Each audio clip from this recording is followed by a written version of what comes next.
Bungoma County. But now let's go to Nakuru County, where the chairperson of the Kenya Association of Technical Training Institution, Glory Mutungi, has urged that more stakeholders will be involved in improving TVET institutions. She spoke during the ongoing annual general meeting for principals and directors of TVET institutions in Mombasa County. We are now joined by our reporter, Sada Hassan from Mombasa, for more details.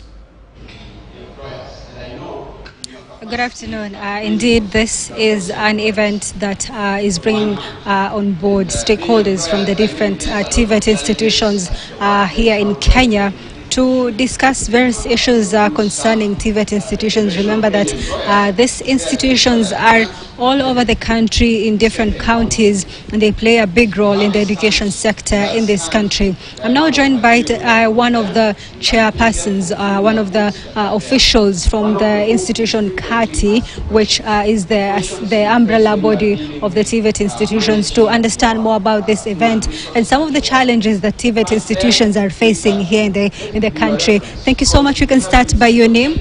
Thank you so much. I'm Glory Mutungi, the Chief Principal Nairobi TTI and the Chairperson Kenya Association of Technical Training Institutions. When we talk about training institutions, why is it important to have them in the country, and what are some of the challenges they are facing? The most important thing why we have the TVET institution is to unskill our young people so that they can get out there and create jobs for themselves and even employ others. You have a very big population of young people in this country, and what they require is skills, not to go looking for jobs, white-collar jobs. We want to have them the skills that will enable them to grow the economy of this country. Over the years, the TVET institutions have faced a number of challenges. Maybe what are some of these challenges, and how have you addressed them? The biggest challenge is understaffing, and we have already addressed this with the Minister of Education. We have been promised to have 3,000 trainers to be added because the institutions are increasing in number, especially the new TVET institutions, and the staff are diminishing every day. Others are retiring at a high rate, and we need to replenish them. The other challenge is funding, especially for infrastructure and equipment. You know, technology is changing very fast, and for us to train our trainees to go to the industry and defeat properly, our workshops must be equipped with the most modern equipment.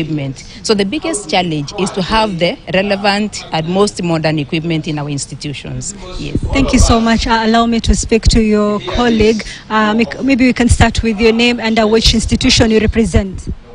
Yes, I'm Maren Omondi.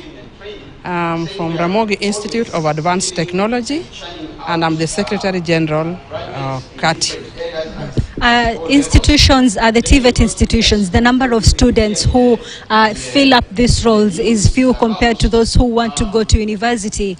Maybe what is your advice to students in the country? Yeah, I would advise students in the country that TVET is the way to go.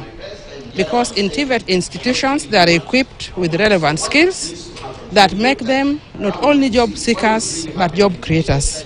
So that they are in a position to start their own business, they are in a position to employ others, and in so doing to contribute to the country's industrial development. Final question, is this related to CBC? Maybe is this why it is important to have CBC, and is that in connection to TVET in the country? Yes, this is very much connected to CBC. And in our institutions, we have what we call CBC, competency-based education. And this is a curriculum.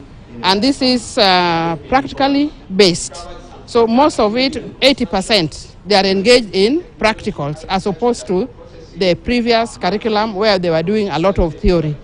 So the CBET is a continuation of CBC. We'll be absorbing the graduates of CBC. Yes.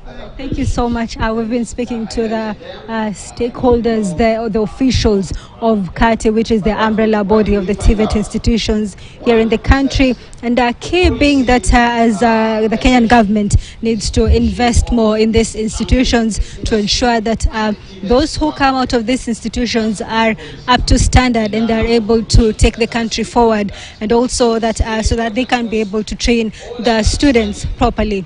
Back to you, studio. That is what we have now. Thank you very much. Sada Hassan reporting from Mombasa County and not Nakuru County. But a bit later, we'll be going to Nakuru County, link up with Dalmasi Kali as he brings us what is